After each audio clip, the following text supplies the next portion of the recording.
Cassette की प्रस्तुति।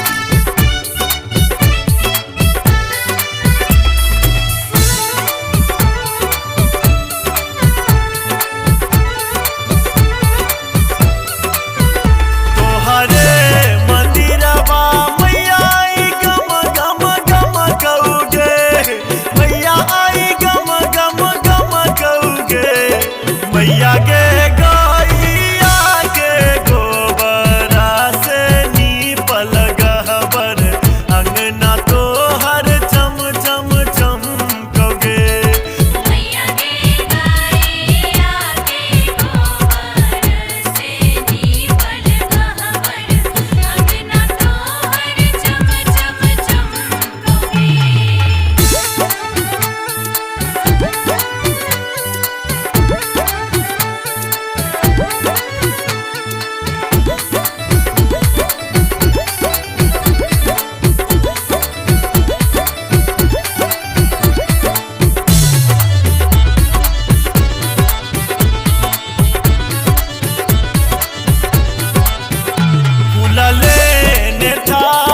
मैया के मलिनिया बेची गे, मैया के मलिनिया बेची गे, मैया के राची राची के लगो तोहर सिंगार से अंगना तोहर गम गम गम कोगे।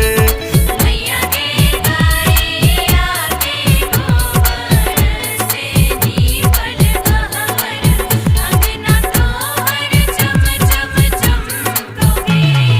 जय हो अम्बे मां, जय जगदम्बे मां, जय हो अम्बे मां, जय जगदम्बे मां।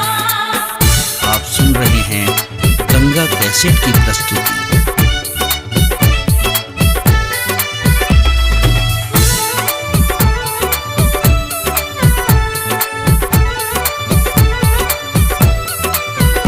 गहना गढ़ैल सुनरा अपन दुखनिया गे, मैया के अपन दुखनिया गे, मैया के गहना लई द्वार पर ठार की गहना हाथ में झम झम झमकोगे।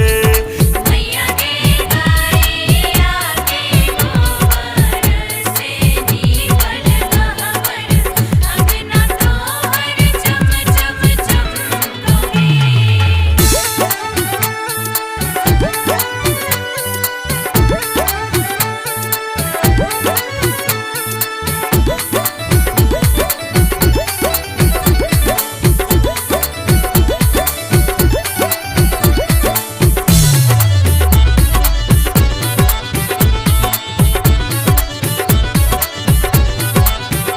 लाडू चढ़ाव एलो हलुवैया बहुरिया गे, एलो हलुवैया बहुरिया गे, मैया गे भरला सुगंधित थार की अंगना तोहर गम गम गम कोगे। मैया के गैया के गोबर से नीपल गहबर अंगना तोहर चम चम चमकोगे। जय हो अम्बे मां, जय जगदम्बे मां, जय हो अम्बे मां, जय जगदम्बे मां। आप सुन रहे हैं गंगा कैसेट की प्रस्तुति।